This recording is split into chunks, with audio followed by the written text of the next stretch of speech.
Welcome to Me P LLC, where body safety and confidence are essential to mental health.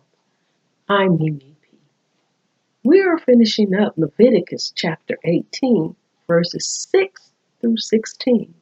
We did the part 1, now we're doing a part 2. We're going to add chapter 20, a few verses are there. But what we want to do right now is summarize what we talked about in part 1 of Leviticus chapter 18. We were discussing some words, and I know it's offensive to some. We don't talk about incest, molestation, rape. And my main focus is that we start with family, for so many cases are of family. They don't mention how many is family versus the other. They just say almost 60,000 cases are reported in the United States of sexual abuse of children. And that's up to the age of 17 and under. So if we can teach children at home, they can be more equipped to deal with it outside and feel more comfortable coming home to tell. And feel enough to be able to look to the parent or someone else to say, hey, my safety has been violated. So let's get started. Last time I did a chalkboard, and I don't know how that went for a lot of people, but this time I did it on some paper. And I'm going to put above it so y'all can see it. And here we are. We're talking about Leviticus chapter 18, verses 6 through 18, and we're adding in chapter 20, verses 11 through 19. We're going to have to go back and review some things so we can understand. First of all, no, we're not talking about just marriage. The reason I brought marriage into the education is because you understand boundaries sometimes when you're explaining things to people that you can keep in your mind. As these are written, it's talking about how somebody married can't go over and deal with somebody else's through DNA, as some like to say, or the bloodline, even including marriage, an in-law. What I want to say is when we teach children of this, it also helps them to understand boundaries within themselves. You know, they know that auntie so-and-so shouldn't be with dad, but help them to understand why. It's a relationship that has to be with marriage or without marriage of boundaries. As we focus on the family, we teach children that family love them and family is to keep them safe. If we tell them that and then somebody else do that, it causes confusion. I want you to understand, it's confusion there. If you love me, why are you doing this? And telling me I bet not tell nobody. And you only do it when nobody else is there, or if the other person is there, they're taking part in it. You messing when you talk about confusion. It says right there, you're doing a mixture of order. You're saying, hey, this is bad for everybody else, but yet it's okay for me to suffer it with you. They don't know how to process that. So therefore, they can't understand they can't go do the same thing to somebody else. Confusion is a mixture of things that shouldn't be there. You don't put beans in cake batter. That's confusing to the taste buds. So understand it's confusing to a child. That's why I think, I'm not an expert, but I think so many children for so long, and I've talked to people, that they thought it was okay for them to do it to somebody else, even though they was wrong, but a loved one did it to them. Especially when you're talking about a sibling, parent, or a grandparent. But let's also, and we're talking about, I got the little scriptures there. That's chapter 20, verse 12. And we're still in Leviticus. And look at what it says, abomination. It's disgusting. It is totally disgusting and abhorrent to think of this stuff about children being molested and raped by their own family members. You know, somebody touching them inappropriately. It's extremely disgusting. and it's of great hatred or loathing. So we need to understand that. And people don't like to use these words nowadays, but if we put it in the forefront of their mind, it helps them mentally. They already know they're doing wrong, but it helps them to understand in their mind how they're messing up somebody else's mind, especially a child. Then we talk about wickedness in chapter 20, verse 14. And yes, some people say, oh, there she go using that biblical verbiage or that biblical language. Well, that's what I'm teaching from. The Bible is a great tool. Whether you believe or not, why not use it? Most people have it in the home and don't open it. But use it. You got it. Educate your children. This is a great tool. And help people to understand when you talk about righteousness. What is righteousness? Doing the right thing. Doing the right thing. There's a little more to it, but I'm going to just leave it here for now.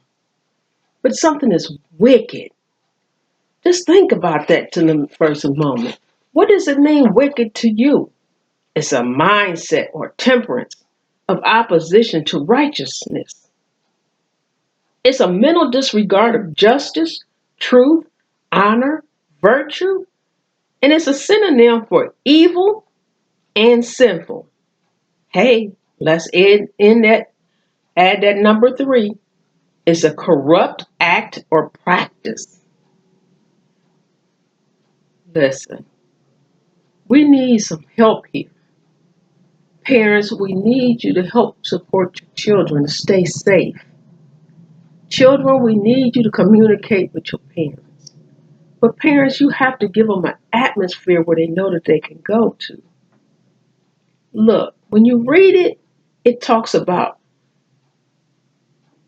not uncovering the nakedness in chapter 18. What that is talking about, uncovering the nakedness, it's a code phrase for immorality or great offense or shame and injustice. But this also includes those who go with the intent. You're coming the wrong way. Already when you look and you draw near somebody, with it already formulating and planting in your mind of how you're going to do it.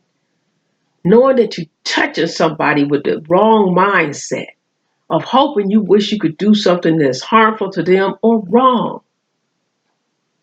We need to understand about personal space. And I want y'all to see my face with that.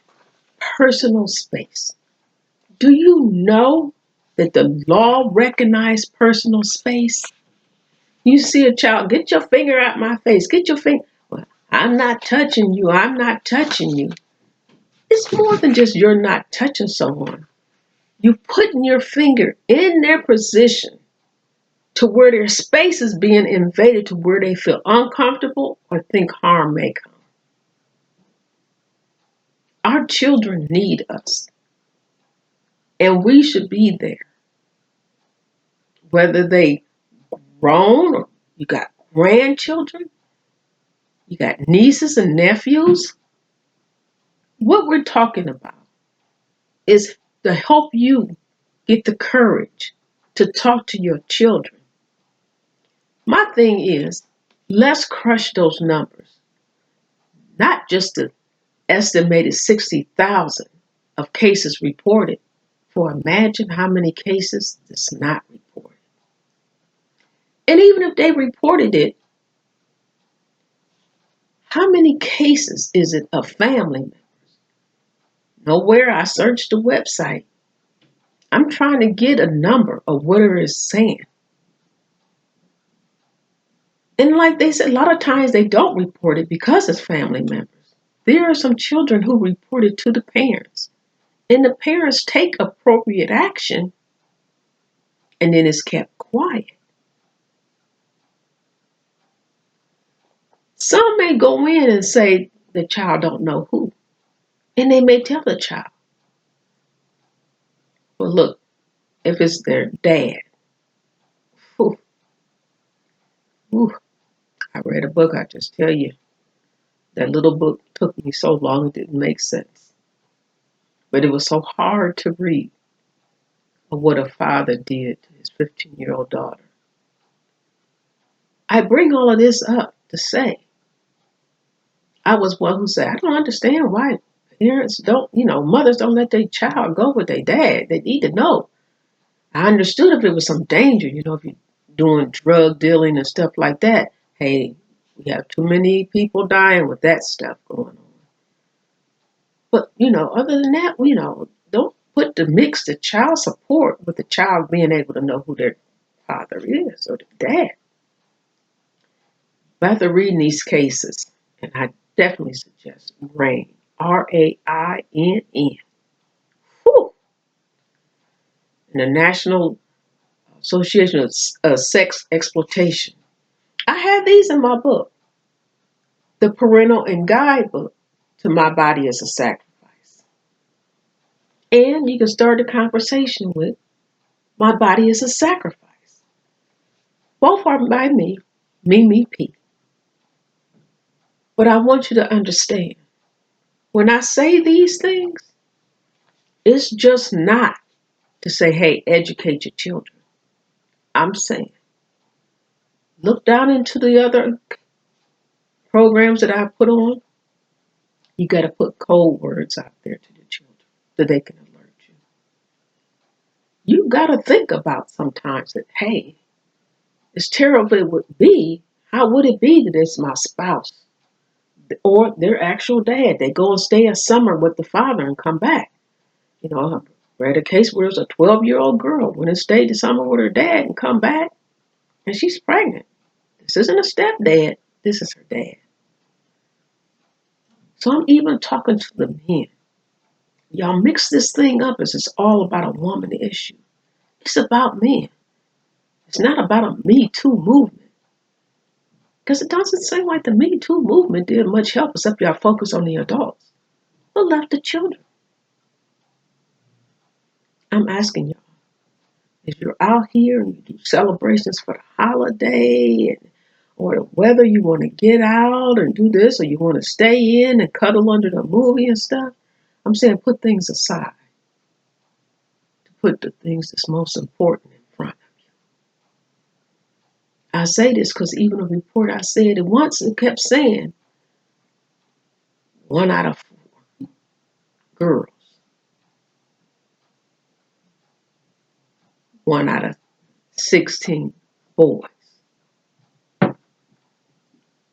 That 1 out of 4 girls seem to be steady. But years ago, it used to be 1 out of 20 boys. See that gap closing in? Fathers, we need you to talk. It's not that you're bad fathers. Some of them say, oh, that's a subject, that's for the mama to do.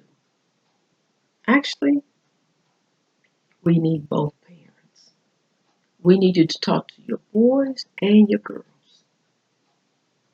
I know there's a different movement going on, but I stick with how it was raised. You had a female or a male. I don't care what title you go to or what you approve of your children. Teach them. Teach them. Understand that there is children out here that's doing it to other children. And they're going with what their body want. But just because your body want that isn't correct. Help them to understand and process that when these things come, it shouldn't be. And that the way to help them get rid of that is to go do something else. Move yourself from that moment. Remind yourself that that's harmful to them. And it's actually harmful to you because in your mind, you think that that should be allowed. In chapter 18, it started off saying, do not approach or come near, which means don't even bring yourself close to that temptation. It is never meant to be.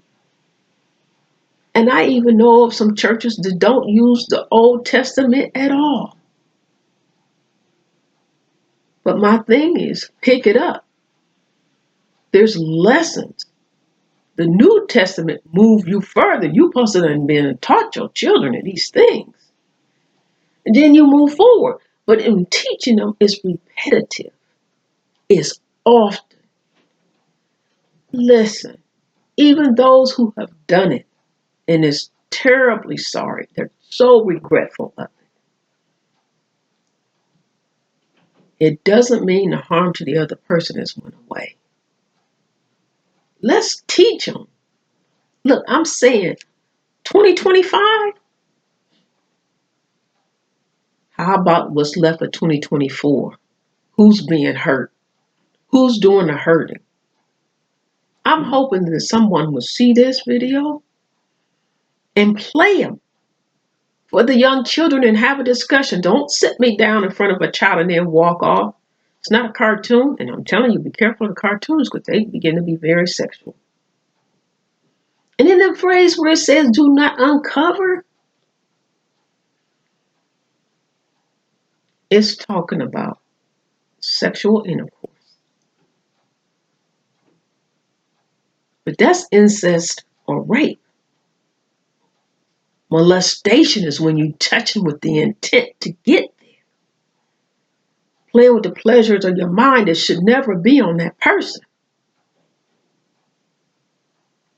Do you know how the pregnancy could go down if there was a better relationship of communicating good touches and bad touches? Somebody saying, oh no, that's just children. That's how the kids do, curiosity.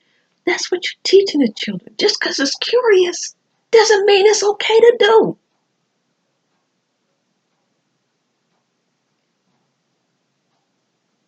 Let kids feel uncomfortable letting somebody rub all over their body, whether they're 14, 15, or 16. And it does come with curtailing that TV. That TV showing it all. Every time you turn around, some teenage girl thinks she's supposed to put her tongue or let a boy put a tongue in her mouth. That's a whole lot of crossing boundaries before they even have it in their mindset. Some say, I don't deal with religion, I deal with science. Okay, the scientists say, hey, your brain isn't really fully developed until you're about 26 years old. Attorneys will tell somebody, don't leave money to your children when they turn 18. They'll blow it before they're 19. I've asked an attorney, and that's what she told me. They don't even suggest 21.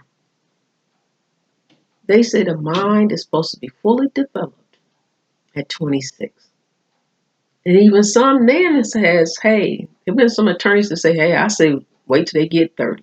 Let them mature a little and understand finances.